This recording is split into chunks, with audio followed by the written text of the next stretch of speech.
ಮತ್ತೇನು ಕೊಡ್ಲಿ? PAN PAN ಪಾನ? ಹಾ ಪಾನ್ ಕೊಡೋಣ. ಪಾನ್ 25 ರೂಪಾಯಿ 20 ರೂಪಾಯಿ ಇತ್ತಪ್ಪ.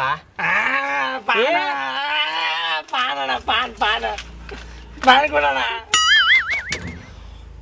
ಎಲ್ಲೆಲ್ಲಿಂತ ಬರ್ತಿರ್ಲಿ ಅಪ್ಪ. ಅಣ್ಣ ಗುಂಡ್ಕಲ್ ಹಾಕಣ. ಗುಂಡಕಲ್? ಆನಿಕಲ್ ಹಾಕ್ಲೇನ ಒಂದ್ ನಾಕ? ಲೇ ಮಾಡನಿಕೆ ಗುಲ್ಕನ, ಅದು ಗುಲ್ಕನ. ಅದ ಹಾಕಣ. ಗುಂಡಕಲ್ ಅಂತ ಗುಂಡಕಲ್. ಗುಲ್ಕನ್ ಅಷ್ಟ ಹಾಕ್ತೇನಿ, ಮತ್ತೇನು ಹಾಕುದಿಲ್ಲ. ನಿನಗೆ ಪಾನ್ ಕೊಡಾಕತ್ತಿದ್ದ ಹಚ್ಚಿದ್ಲೆ. ಹಾಕಣ ಹೇಳ್ತೇನ ನಿನಗೆ. ಆತ್ ನೋಡು, ಗುಲ್ಕನ್ ಹಾಕ್ಯಾನಿ, ಮುಗೀತೆ. ಅಣ್ಣ ಸ್ವಲ್ಪ ಹಾಲಡಿಕೆ ಹಾಕಣ. ಅಡಿಕೆನು ಹಾಕ್ಬೇಕ ಅಲ್ಲೇ ಈಗ? ಹಾಕಣ. ಏನೇನ್ ಹಾಕ್ಬೇಕಲೆ? ಎಲ್ಲಾ ಪಾನ್ ಮಾಡ್ಕೊಟ್ಟು ಬಿಡ್ತಿದ್ನಲ್ಲ 25 ರೂಪಾಯಿದೆ. ಅಣ್ಣ